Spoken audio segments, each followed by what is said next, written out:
ইসলামী বিপ্লব action action direct action মুক্তি মুক্তি মুক্তি চাই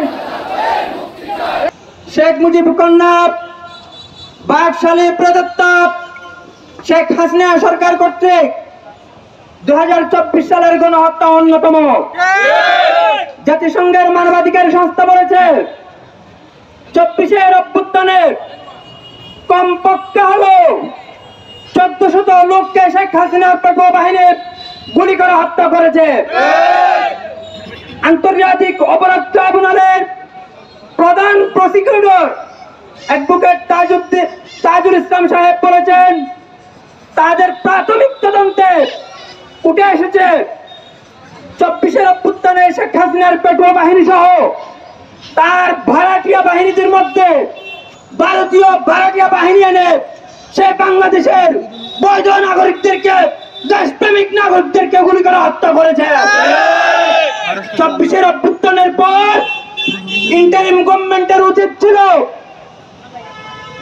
শত্রু দেশ থেকে ভাড়াটিয়া ভাড়া করে এনে যে গণহত্যা চালিয়েছে তার জন্য শেখ হাসিনা সহ তার সকল রাজনৈতিক নেতৃবৃন্দদের ফাঁসিতে ঝুলানো বিচারের মাধ্যমে আওয়ামী লীগ সহ 14 দলীয় জোট সহ সকল রাজনৈতিক দলের নিবন্ধন বাতিল করে তাদেরকে নিষিদ্ধ করা উচিত ছিল। কিন্তু তার পরিবর্তে আমরা যা দেখতে পাচ্ছি 24 অভ্যুত্থানে যে ঢাকা বিশ্ববিদ্যালয় থেকে আন্দোলন শুরু হয়েছিল এই ঢাকা বিশ্ববিদ্যালয়ের ছাত্র শিবিরের প্রথম সভাপতি এটিএম আজহারুল ইসলাম ভাইকে শেখ হাসিনার প্রতিহিংসার মামলায় যে কারাগারে রেখেছিল এটিএম আজহারুল ইসলাম ভাইকে এই ইন্টারিম গভর্নমেন্ট আজ পর্যন্ত মুক্তি দেয় না। কণ্ঠে বলতে চাই এটিএম আজহারুল ইসলাম ভাইয়ের যদি মুক্তি না হয় তাহলে এই ইন্টারিম গভর্নমেন্ট কিভাবে ক্ষমতা থাকে ছাত্র শিবির সেটা দেখিয়ে দেবেন ইনশাআল্লাহ।